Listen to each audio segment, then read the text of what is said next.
जय Hind all of you. Race IAS के online platform पर आप सबका स्वागत है। और आज फिर से हम आप उपस्थित हुए हैं अपनी उत्तर प्रदेश विशेष यूपी स्पेशल की क्लास में। और यूपी स्पेशल में हम लोग अगर देखें तो जिस क्रम से जो सीक्वेंस में पढ़ते आ रहे हैं, हमने आपको फर्स्ट चैप्टर ज्योग्राफी में हम लोग पढ़ चुके हैं geographical location of Uttar Pradesh का भौगोलिक स्थिति हम लोगों ने पढ़ा था। और सेकंड चैप्टर हमने आपको जियोलॉजिकल हिस्ट्री पढ़ाया था, जिसे हम आप क्या कहते हैं, भूगर्भिक इतिहास कहते हैं। भूगर्भिक इतिहास में हम आप ये पढ़ चुके हैं चट्टानें कौन कौन सी हैं उत्तर प्रदेश में, जो है वो सारे अध्ययन हम लोग कर चुके हैं। थर्ड चैप्टर आपको याद है हमने आपको क्या पढ़ाया था, वो चैप्टर था आपका drainage system in UP. Uttar Pradesh का जो नदी तंत्र है, जो अपवाह तंत्र है, रिवर बेसिन है, हम आप रिवर बेसिन को जो है वो कंप्लीट किए थे, जो है उसको जो है पढ़ा था। आज हमारा आपका जो नया टॉपिक स्टार्ट होगा, जो कि उत्तर प्रदेश के ही जो है रेफरेंस में होगा। बट एक बात ध्यान में रखना है, वो टॉपिक ऐसा है जो थोड़ा सा हमें विशेष उत्तर प्रदेश शुरू करने से पहले उसकी एक जो है सामान्य समझ जो है वो देखना होगा। चूंकि वो चैप्टर जो आपका होगा वो है क्लाइमेट। हम आज जो स्टार्ट करेंगे हम आप, वो है उत्तर प्रदेश की जलवायु। और उत्तर प्रदेश की जलवायु, चूंकि अगर हम आप डायरेक्ट उत्तर प्रदेश की जलवायु ही तुरंत स्टार्ट करेंगे तो शायद थोड़ा समझने में हो सकता है कि कठिनाई हो जाए। इसलिए जलवायु की जो छोटी छोटी जो एक सामान्य जानकारी होती है, हम आप आज पहले वो समझेंगे, उसके बाद फिर स्पेशली हम आप उत्तर प्रदेश की जलवायु स्पेसिफिकली जो है वो आपका कवर किया जाएगा। तो आ जाइए, चूंकि टॉपिक आपका कौन सा है, तो टॉपिक है उत्तर प्रदेश की जलवायु। टॉपिक आपका है उत्तर प्रदेश की जलवायु। और इस उत्तर प्रदेश की जो जलवायु है, क्लाइमेट इन उत्तर प्रदेश,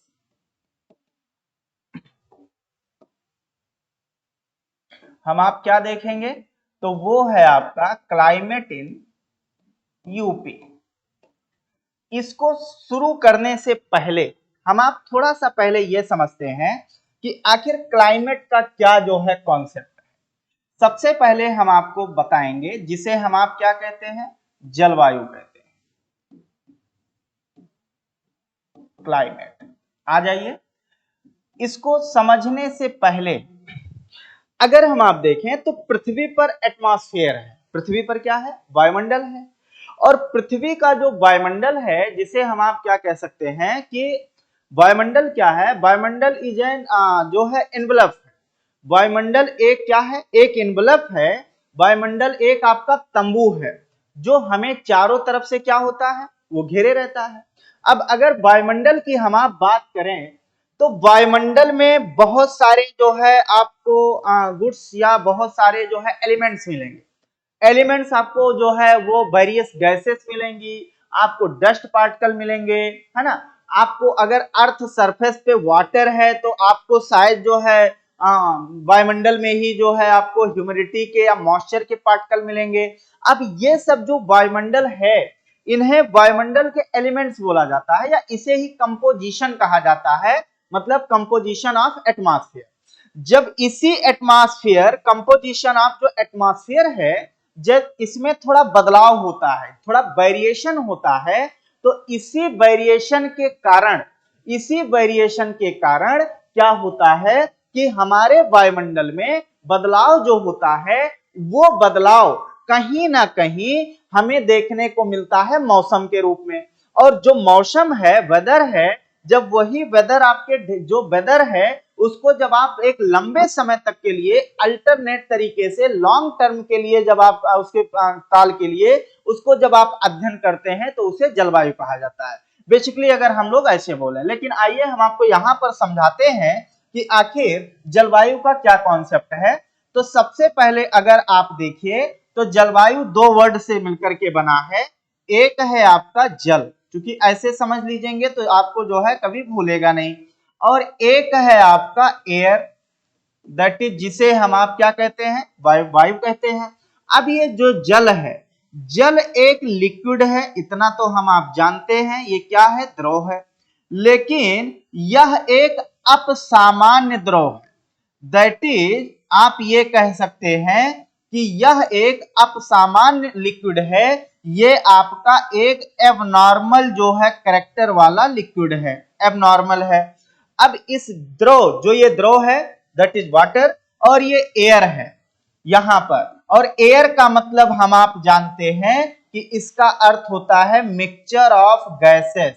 इसका अर्थ क्या होता है? तो मिक्सचर ऑफ गैसेस होता है, मतलब गैसों का मिश्रण होता है। अब किसी भी कारण से ये जो गैसों का मिश्रण है और जो ये वाटर है, मतलब जल और वायु मिल करके, जल और वायु मिल करके जब जो हमारा एटमॉस्फेयर है, ध्यान दीजिएगा, जो हमारा एटमॉस्फेरिक कंडीशन है, एटमॉस्फेरिक कंडीशन दैट इज, जिसे हम आप कहते हैं वायुमंडलीय दशा। क्या कहते हैं?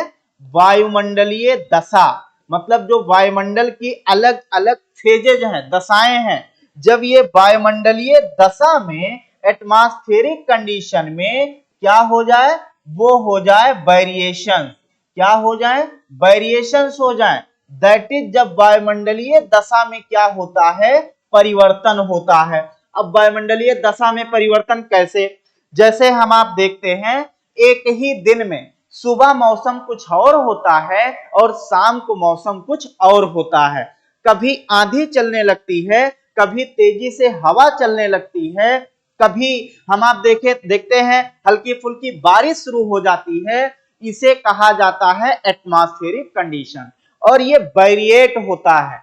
सुबह बादल था, क्लाउड था, दोपहर आते आते हम देखते हैं अच्छी सी धूप हो जाती है। दिस मीन्स ये आपका क्या हो गया? ये हो गया atmospheric condition.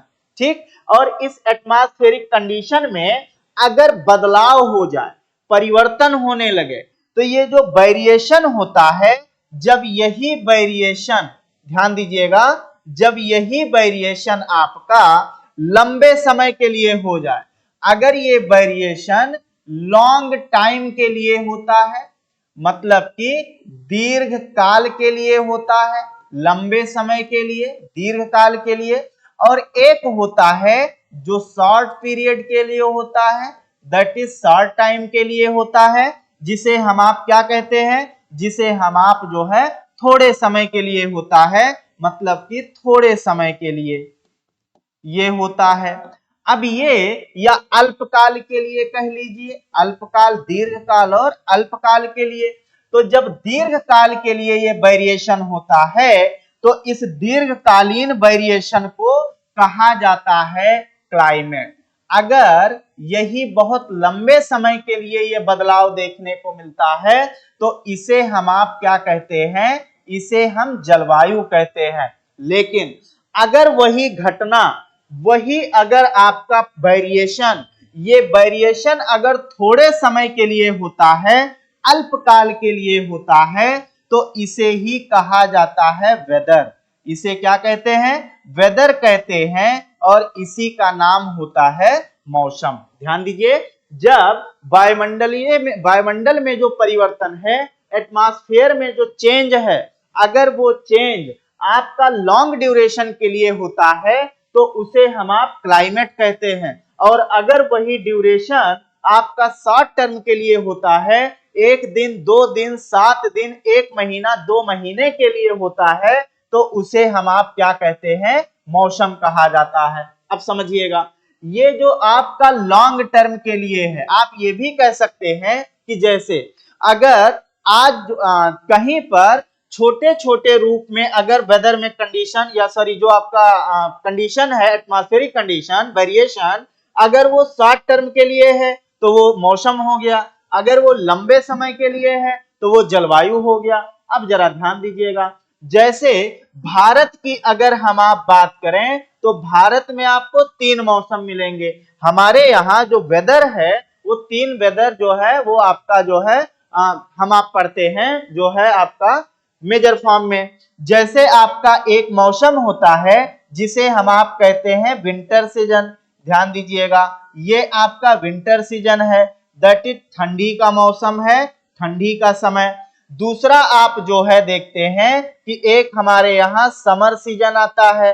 Summer season that is गर्मी का मौसम, और एक रेनी सीजन आता है दैट इज आपका वर्षा काल। अब आप देखिए ये जो तीनों काल है, आप कभी भी हमारे यहाँ जब ठंडी का मौसम आता है तो उसे ठंडी की जलवायु नहीं कहा जाता। ये क्लाइमेट कोई हम आप नहीं कहते कि विंटर की क्लाइमेट आ गई है, ना तो हम गर्मी वाले को गर्मी की जलवायु कहते हैं, ना हम वर्षा वाले को वर्षा की जलवायु कहते हैं। हम इसे क्या कहते हैं? मौसम कहते हैं, जैसे ठंडी का मौसम, गर्मी का मौसम या बरसात का मौसम। और जब यही मौसम आपस में जुड़ जाते हैं तो ये मौसम आपस में जुड़ करके क्या बना देते हैं? यही मौसम आपस में जुड़ करके आपका जो है वो बना देते हैं क्लाइमेट। तो याद रखिए ये जो आपका मौसम या वेदर है, ये क्लाइमेट का जो है वो आपका क्या है? एक कॉन्स्टिट्यूएंट पार्ट है, दैट इज ये एलिमेंट है। आप ये कह सकते हैं कि ये इसका एक एलिमेंट है, ये आपका इसका एक क्या है? वो एक इसका छोटा एलिमेंट्स है, मतलब एक छोटा तत्व है, अवयव है।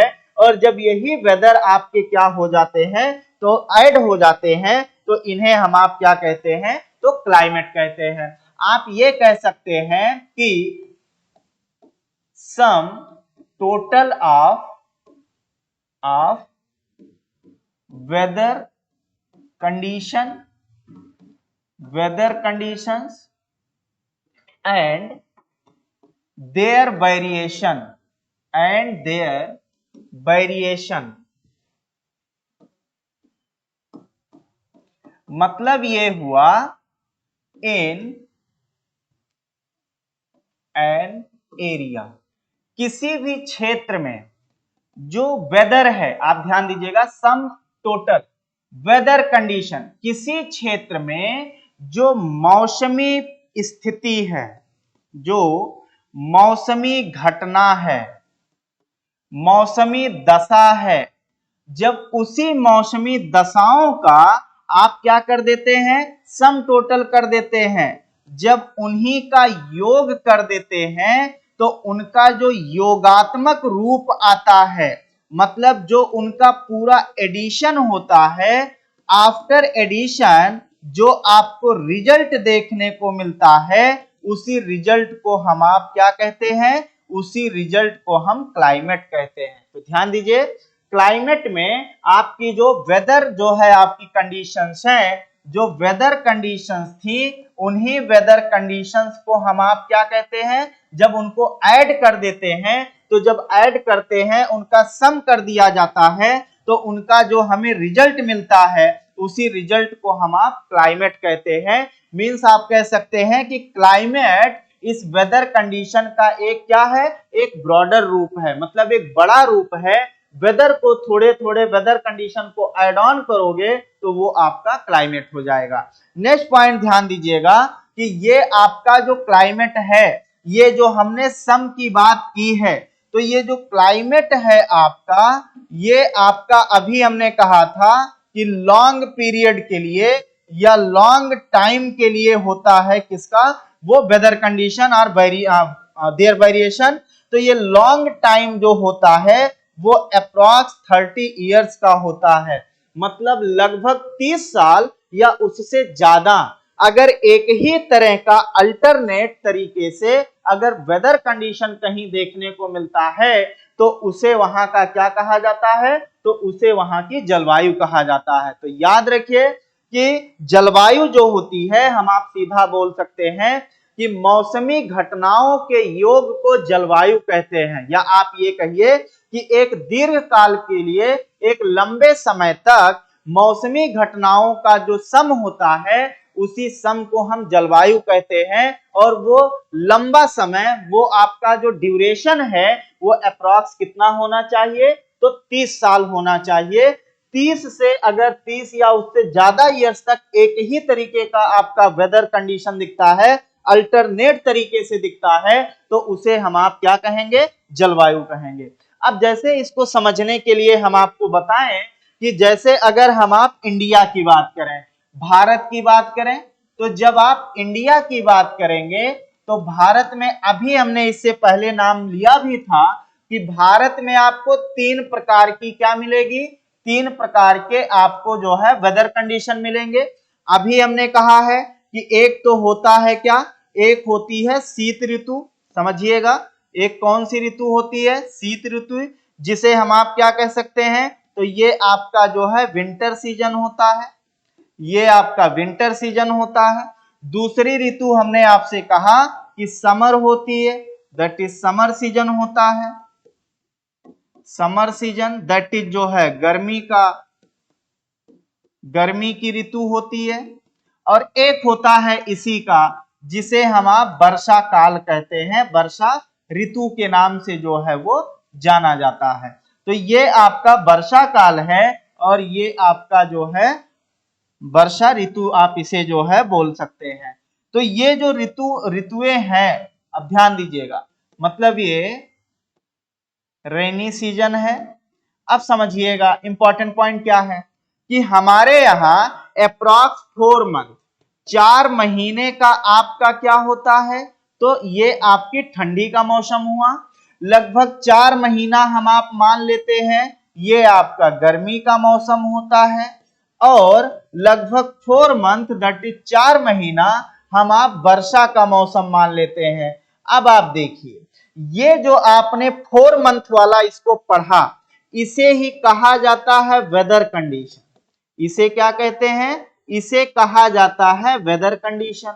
अब ये 4 महीना जो ये आपका शीत ऋतु होगी, ठंडी की जो आपकी वेदर कंडीशन होगा, मतलब कोल्ड वेदर होगा, ये धीरे धीरे चेंज होगा और चेंज होकर के ये कहां चला जाएगा, तो ये चेंज होकर के आपका गर्मी में चला जाएगा। फिर आगे यही गर्मी किस में कन्वर्ट हो जाएगी, तो ये आपका वर्षा काल में हो जाएगा।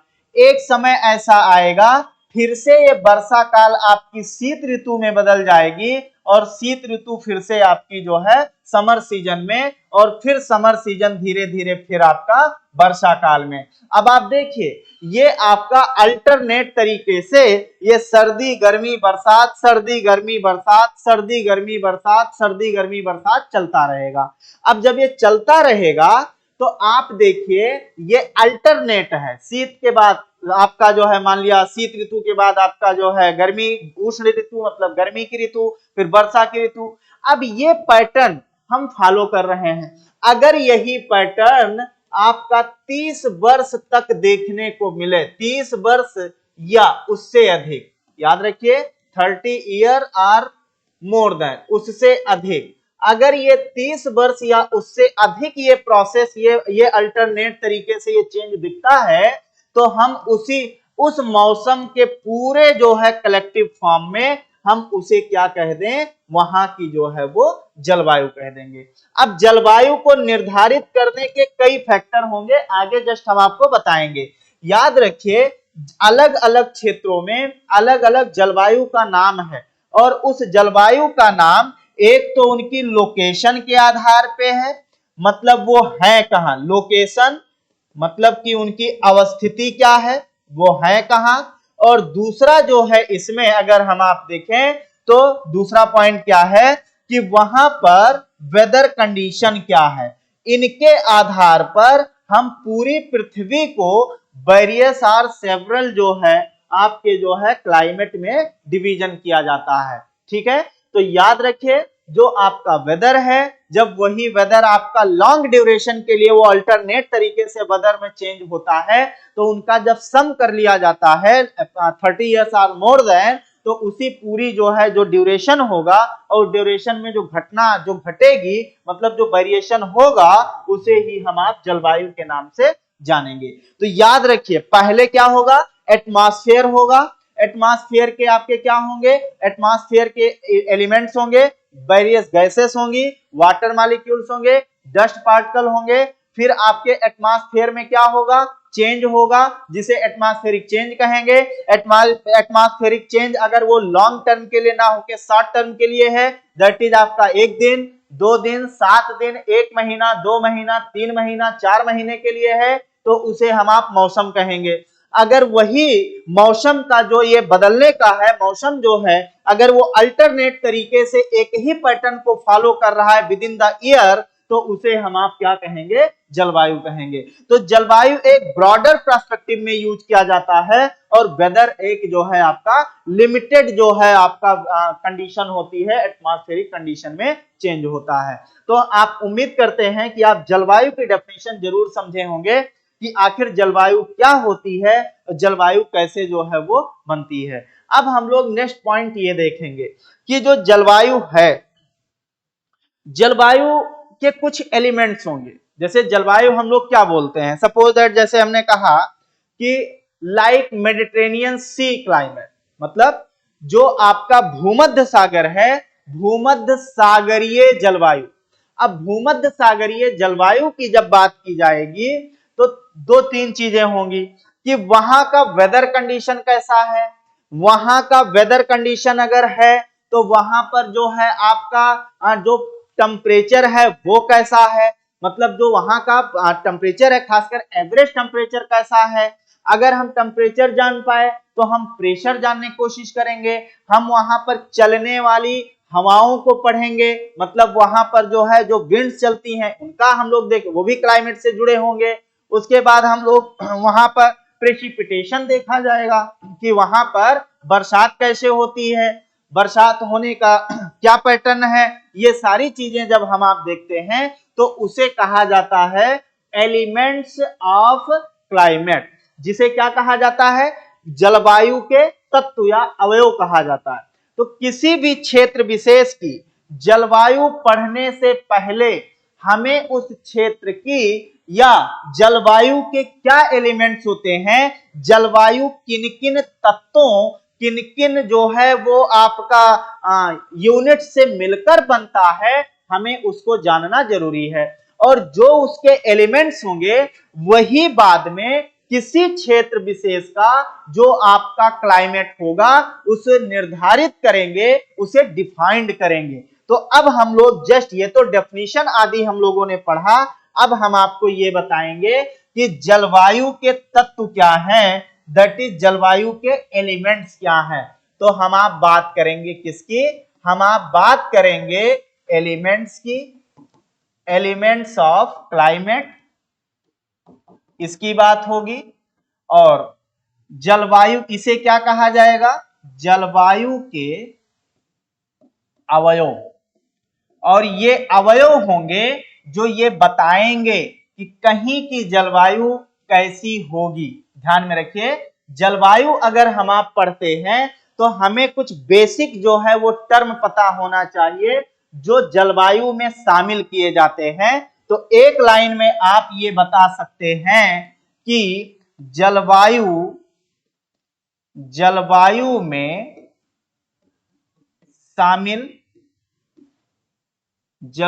में शामिल होते हैं,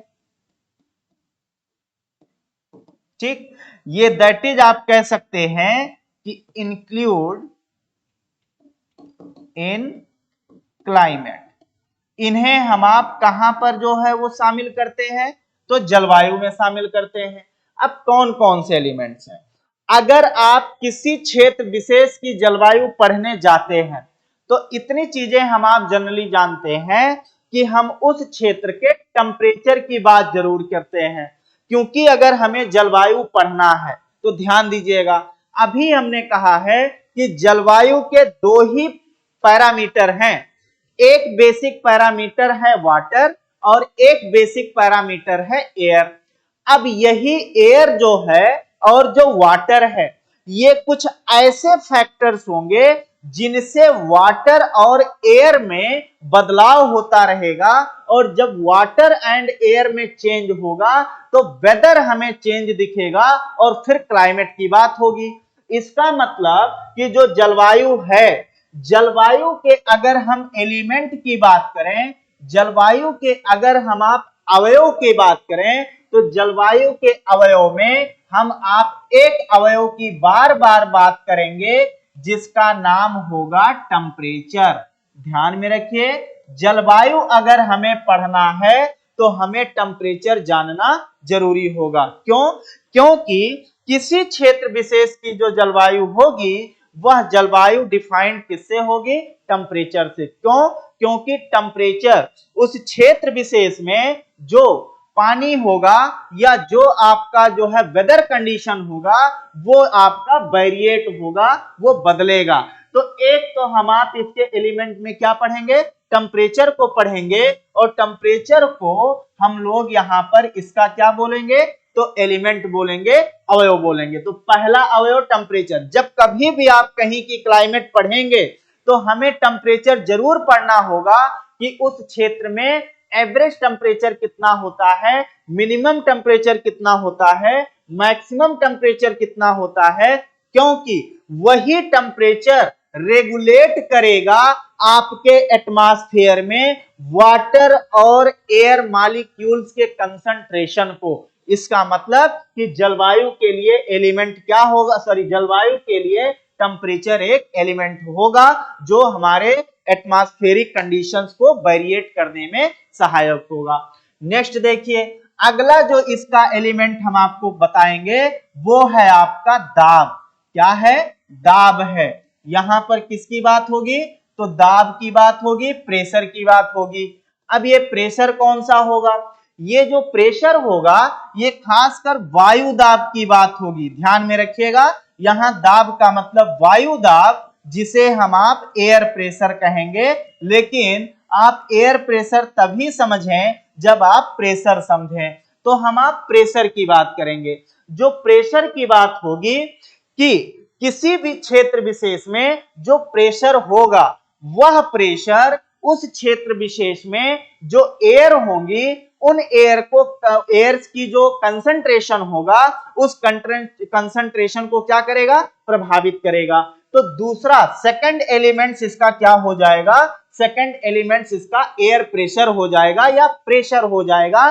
प्रेशर किसी भी जगह की क्लाइमेट को क्या करेगा? वो रेगुलेट करेगा। तो सेकंड एलिमेंट आप किसी भी देश की, किसी भी क्षेत्र विशेष की जब जलवायु का अध्ययन करेंगे तो हमें प्रेशर पढ़ना पड़ेगा कि उस रीजन का प्रेशर कितना है, उस रीजन में किस रीजन में प्रेशर कम, किस रीजन में प्रेशर ज्यादा, क्योंकि प्रेशर ही आपके एयर मॉलिक्यूल्स का मोमेंटम देंगे। दैट इज विंड्स का जो ओरिजिनेट होगा वो बाई प्रेशर होगा और प्रेशर ग्रेडियंट होगा, मतलब दाब में अंतर होगा। तो एक आपका एलिमेंट कौन हो जाएगा? तो ये आपका हो जाएगा जिसे हम आप क्या कहेंगे? प्रेशर कहेंगे। तो ये भी हमारे वायुमंडल का क्या, क्लाइमेट का क्या होगा? तो एक जो है आपका एलिमेंट होगा। नेक्स्ट आप देखेंगे तो आपको इसी में जब आप जलवायु की बात करेंगे तो आपको हमें विंड्स पढ़ना होगा। अभी हमने आपको प्रेशर के साथ नाम भी लिया था, खासकर air pressure, winds. That is हमें पवनों का अध्ययन करना होगा। जलवायु अगर हमें पढ़ना है तो हमें पवनों का अध्ययन करना होगा।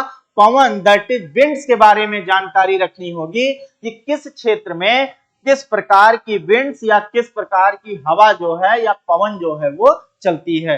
तो जलवायु अगर हमें पढ़ना है तो जलवायु पढ़ने के साथ साथ हमें जलवायु के अध्ययन के लिए हमें पवनों का अध्ययन करना जरूरी होगा। तो ये भी एक आपका एलिमेंट्स है, ये भी एक अवयव है किसके लिए? जलवायु के लिए। जैसे अगर हम आप देखें जिस क्षेत्र में अगर पवन चल रही है, फॉर एग्जांपल अगर किसी क्षेत्र में आपकी जो विंड्स है, पवन है, वो ऐसे क्षेत्र से आ रही है जहां पर टेम्परेचर बहुत कम है, डाउन है, तो वो विंड्स क्या होगी? ठंडी होगी। और अगर वो विंड ठंडी होगी तो ठंडी विंड्स अगर आएगी तो किसी क्षेत्र विशेष के टेम्परेचर को क्या करेगी? डाउन कर देगी। तो ये एक पॉइंट आपका होगा जो कि विंड्स जो होंगी वो भी एलिमेंट होंगे, अवयव होंगे किसके? जलवायु के, क्लाइमेट के। नेक्स्ट आप जब देखेंगे तो इसी में हम आप पढ़ेंगे जिसे प्रेसिपिटेशन कहेंगे। क्या कहेंगे? प्रेसिपिटेशन, दैट इज जिसे हम आप वर्षण कहेंगे। ये वर्षण भी जो है हमारे जलवायु को जो है क्या करता है? तो वो जलवायु को निर्धारित करता है। तो याद रखिए जब हम जलवायु पढ़ेंगे, जलवायु के जब एलिमेंट्स की बात करेंगे कि आखिर जलवायु में हम क्या क्या शामिल करके पढ़ते हैं, तो जलवायु में ये एलिमेंट्स हैं। लाइक हमने आपको टेम्परेचर बताया है, टेम्परेचर हमारे एटमॉस्फेरिक कंडीशन के वेरिएशन में जो है रोल प्ले करता है। टेम्परेचर के साथ हमने आपको प्रेशर बताया है, प्रेशर के साथ हमने आपको विंड्स दैट इज हवाओं को बताया है, और विंड के साथ हमने आपको प्रेसिपिटेशन बताया है, दैट इज हमने आपको जो है वर्षण की बात की है। तो ये पॉइंट्स हैं जो किसी क्षेत्र विशेष की जलवायु का जो है वो क्या होते हैं, एलिमेंट होते हैं, ये यूनिट होते हैं। जलवायु अगर हमें पढ़ना है तो हमें इतने पॉइंट्स जो है वो जानना जरूरी होगा।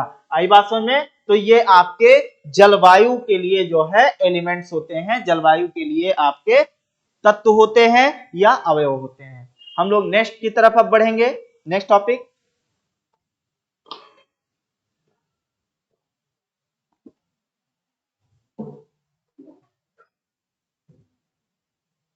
चलिए, अब इसी के साथ हम आपको ये बताएंगे कि जलवायु अगर हम पढ़ रहे हैं तो हमने अभी कहा कि इतने सारे नाम जरूर आएंगे। ये जो हमने आपको एलिमेंट्स जो है नाम बताए, अवयव बताए, तत्व बताए, जब हम किसी क्षेत्र विशेष की जलवायु पढ़ेंगे तो इनका नाम जरूर आएगा। जैसे उस क्षेत्र में वायु दाब कितना होता है, एयर प्रेशर कितना होता है, उस क्षेत्र विशेष का टेम्परेचर कैसे वेरिएट करता है, उस क्षेत्र विशेष में वर्षा कितनी होती है, उस क्षेत्र विशेष में वायु दाब कितना होता है, एयर प्रेशर कितना होता है, तो ये सारे इसके एलिमेंट्स हो जाएंगे।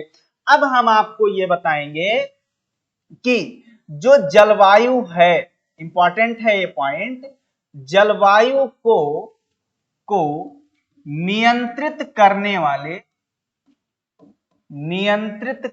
वाले कारक, मतलब ये है कि किसी भी क्षेत्र की जो क्लाइमेट है उस क्लाइमेट को रेगुलेट करने वाले फैक्टर कौन से होते हैं। मतलब कि आप ये कह सकते हैं कि रेगुलेटेड फैक्टर, या आप ये कह सकते हैं कि फैक्टर, या आप ये कह दीजिए रेगुलेटिंग फैक्टर्स। मतलब ये उस क्षेत्र की जो जलवायु है, उस क्षेत्र की जलवायु को रेगुलेट कौन लोग करते हैं। कहने का मतलब कि किसी क्षेत्र विशेष की जलवायु कैसी होगी इसको निर्धारित करने वाला कौन कौन होगा। कि अगर एक क्षेत्र में जलवायु कुछ और पाई जाती है और दूसरे क्षेत्र में जलवायु कुछ और पाई जाती है, तो आखिर इसको डिसाइड कौन करता है। ऐसा क्यों होता है कि एक क्षेत्र में क्लाइमेट कुछ और होती है और दूसरे क्षेत्र में क्लाइमेट आपकी कुछ और होती है। तो आइए हम आप देखते हैं कि जलवायु को प्रभावित करने वाले या उसको रेगुलेट करने वाले फैक्टर कौन कौन से हैं। सबसे पहले हम आप देखेंगे कि वह क्षेत्र कौन से लैटिट्यूड में है। ध्यान दीजिएगा, एक तो जलवायु को कौन जो है प्रभावित करेंगे, तो सबसे पहले तो प्रभावित करेंगे लैटिट्यूड्स। ध्यान दीजिएगा, अक्षांश, अक्षांश ये जलवायु को प्रभावित करते हैं। किसी क्षेत्र विशेष की जो अक्षांश है, दैट इज कोई क्षेत्र विशेष कौन से लैटिट्यूड में पाया जाता है, वो लैटिट्यूड लोकेशन जो होगा उस क्षेत्र की जलवायु को प्रभावित करेगा। जस्ट हम लोग इसको एक्सप्लेन करके पढ़ेंगे। सबसे पहले तो हमने आपको लैटिट्यूड बताया है। नेक्स्ट आप देखेंगे तो लैटिट्यूड्स को, जो आपका लैटिट्यूड्स है उस लैटिट्यूड्स को, जो क्लाइमेट है उस क्लाइमेट को प्रभावित करने वाले कौन से और जो है आपके दूसरे फैक्टर हैं। ध्यान दीजिएगा, जैसे आपने नाम सुना है एल्टीट्यूड। हम आप किसकी बात करेंगे, एल्टीट्यूड की बात करेंगे, जिसे हम आप ऊंचाई कहते हैं। क्या कहते हैं, ऊंचाई। तो किसी क्षेत्र की जो जलवायु होगी वो जलवायु किस पर निर्भर करेगी, तो जलवायु निर्भर करेगी किस पर, ऊंचाई पर। ध्यान में रखिएगा, एक तो हमने आपको लैटिट्यूड बताया है, अक्षांश जो होगा उस स्पेसिफिक जगह की लोकेशन कहां पर है वो जलवायु को प्रभावित करेगा। दूसरा हमने आपसे क्या कहा कि वहां पे जो है वो एल्टीट्यूड क्या है, एल्टीट्यूड का मतलब क्या हुआ कि वहां पे ऊंचाई कितनी है, कोई क्षेत्र कितना ऊंचाई पर है वो भी आपका कहीं ना कहीं जो है वो प्रभाव डालेगा, वहां की जलवायु कैसी होगी। नेक्स्ट पॉइंट अगर हम आप देखें, इसी में जो जलवायु को प्रभावित करने वाला फैक्टर होगा, फैक्टर ये होगा कि आप जो है अगर फैक्टर में हम आप देखें तो मूवमेंट ऑफ अर्थ, ये भी कहीं ना कहीं मूवमेंट ऑफ अर्थ ये भी जलवायु को प्रभावित करती है। मतलब पृथ्वी का जो घूर्णन है, ध्यान दीजिएगा, पृथ्वी का जो घूर्णन है ये भी जलवायु को प्रभावित करेगा। हम आपको ये एक्सप्लेन करके बताएंगे। अभी हमारे सामने पैरामीटर्स आ रहे हैं कि कौन कौन से पैरामीटर इसमें शामिल किए जाते हैं। नेक्स्ट आप देखेंगे तो इसी में जो हम लोग बात करेंगे वो आपका होगा डिस्टेंस फ्रॉम, जो जलवायु को प्रभावित करेगा डिस्टेंस फ्रॉम सी। याद रखिए, एक ये होगा आपका समुद्र से दूरी, किसकी बात होगी, समुद्र से दूरी, ये भी जो है आपकी जलवायु को क्या करेगा, प्रभावित करेगा।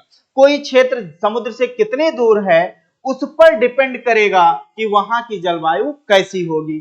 नेक्स्ट हम आपको इसी में बताएंगे जो क्लाइमेट को जो है इफेक्ट जो है वो डालेगा, वो आपका हो जाएगा ओशियन करंट। ध्यान दीजिए, कौन सा हो जाएगा, ओशियन करंट्स हो जाएंगे। दैट इज आप जिनको क्या कहेंगे, जिनको आप कहेंगे महासागरीय धाराएं। क्या कहेंगे, महासागरीय धाराएं। ये भी आपकी जलवायु को क्या करेंगी, प्रभावित करेंगी। और नेक्स्ट हम आपको इसी में बताएंगे जो आपका होगा लैंडफॉर्म। ध्यान दीजिएगा, लैंडफॉर्म ये भी आपको प्रभावित करेगा आपकी जलवायु को। इसे ही कहा जाता है, चलिए इसे ही हम आप कह देते हैं टोपोग्राफी। टोपोग्राफी, इसे ही एक नाम और दे सकते हैं रिलीफ। ध्यान में रखिएगा, रिलीफ, जिसे हम आप कहते हैं उच्चावच, ये भी किसी क्षेत्र विशेष की जलवायु को प्रभावित करेगा। अब आप देखिए, ये कुछ फैक्टर्स होते हैं जो किसी क्षेत्र के जलवायु को प्रभावित करते हैं। इंपॉर्टेंट लाइन है, एक अब जल्दी से हम आपको बताएं। फर्स्ट हमने आपको चलिए यहां से बताया, मान लिया लैंडफॉर्म, टोपोग्राफी जिसे हम रिलीफ कहते हैं, उच्चावच कहते हैं। लैंडफॉर्म को हम लोग क्या कहेंगे, स्थलाकृति। और स्थलाकृति का मतलब हुआ जो पृथ्वी की सतह पर पर्वत, पहाड़, पठार पाए जाते हैं उनकी बात की जाएगी। दूसरा हमने क्या कहा, लैटिट्यूड, कोई क्षेत्र, कोई देश, कोई रीजन किन लैटिट्यूड्स के बीच में एग्जिस्ट करता है, हम इसको नेक्स्ट क्लास में ये एक्सप्लेन करेंगे। और हमने आपको एल्टीट्यूड ये हम लोग एक्सप्लेन करेंगे कि ऊंचाई कैसे प्रभावित करती है। तीसरा मूवमेंट ऑफ अर्थ की बात की, मतलब जब अर्थ जो है वो मूवमेंट करती है तो उसका प्रभाव हम आप देखेंगे। और थर्ड हमने नेक्स्ट हमने आपको बताया डिस्टेंस फ्रॉम सी, मतलब समुद्र से दूरी कितनी है, वो समुद्र से दूरी भी किसी क्षेत्र विशेष की जलवायु को प्रभावित करेगा। और ये सारे पॉइंट्स हैं जो किसी क्षेत्र की जलवायु को निर्धारित करते हैं, रेगुलेट करते हैं, या वहां की जलवायु क्लाइमेट को क्या करते हैं, कंट्रोल्ड करते हैं। तो ध्यान में रखना है पेपर के लिए कि जलवायु को नियंत्रित करने वाले कारक अगर पूछे जाएं तो अभी हमने कहा रिलीफ, उच्चावच, लैंडफॉर्म, स्थलाकृति, टोपोग्राफी, लैटिट्यूड, अक्षांशीय स्थिति, मतलब लैटिट्यूडनल उसका जो है लोकेशन क्या है। नेक्स्ट हमने कहा आपको एल्टीट्यूड, दैट इज ऊंचाई क्या है। और उसके बाद हमने आपको मोमेंट ऑफ अर्थ की बात बताई, मोमेंट ऑफ अर्थ भी इफेक्ट डालता है। और नेक्स्ट हमने आपसे कहा डिस्टेंस फ्रॉम सी, सी से वो कितनी दूर है वो भी आपका बताएगा कि वहां की क्लाइमेट कैसी होगी। और ये सारे पॉइंट्स हैं जो किसी भी रीजन की जो क्लाइमेट होती है, जलवायु होती है, उसे डिफाइंड करते हैं, उसे रेगुलेट करते हैं और उसे कंट्रोल करते हैं। तो ये पॉइंट्स हैं जिसे हम लोग नेक्स्ट क्लास में एक एक इसको एक्सप्लेन करके पढ़ेंगे, क्योंकि जब तक आप इसको नहीं समझ पाएंगे तब तक किसी भी स्पेसिफिक रीजन में क्लाइमेट कैसी होती है और उस रीजन, चूंकि याद रखिए क्लाइमेट जब हम आप पढ़ लेते हैं तो क्लाइमेट किसी भी क्षेत्र में पाई जाने वाली मिट्टी को प्रभावित करती है। और मिट्टी अगर होगी, सॉइल को अगर वो जो है रेगुलेट करेगी, तो सॉइल किसी भी रीजन की वहां पे पाए जाने वाले जो आपके वाइल्ड लाइफ या जो फ्लोरा एंड फौना होता है उसको प्रभावित करता है, और वहां पे रहने वाले लोगों का हैबिटाट कैसा होता है उसको प्रभावित करता है, और हैबिटाट के साथ साथ वहां की इकोनॉमी प्रभावित होती है, इकोनॉमी के साथ साथ वहां का सोशल बैकग्राउंड प्रभावित होता है, और फिर वहां का हम पूरा पूरा जो है वो जो कैरेक्टर है खासकर पॉलिटिकल, इकोनॉमिक एंड सोशल, वो पूरा का पूरा हम आप यहाँ पर स्टडी करते हैं। तो ये हमने आपको आज की क्लास में बताया है। अभी तक जो हम लोगों ने देखा कि जलवायु को नियंत्रित करने वाले, उनको रेगुलेट करने वाले कौन कौन से फैक्टर हैं। नेक्स्ट क्लास में, अगली क्लास जो हम लोग पढ़ेंगे उसमें इन सारे पॉइंट्स को हम आपके एक्सप्लेन करेंगे। चलिए ठीक है, इसी के साथ आपकी यूपी स्पेशल की क्लास यहीं पे वाइंड अप करते हैं। हम आप मिलते हैं अगली क्लास में। थैंक यू, जय हिंद।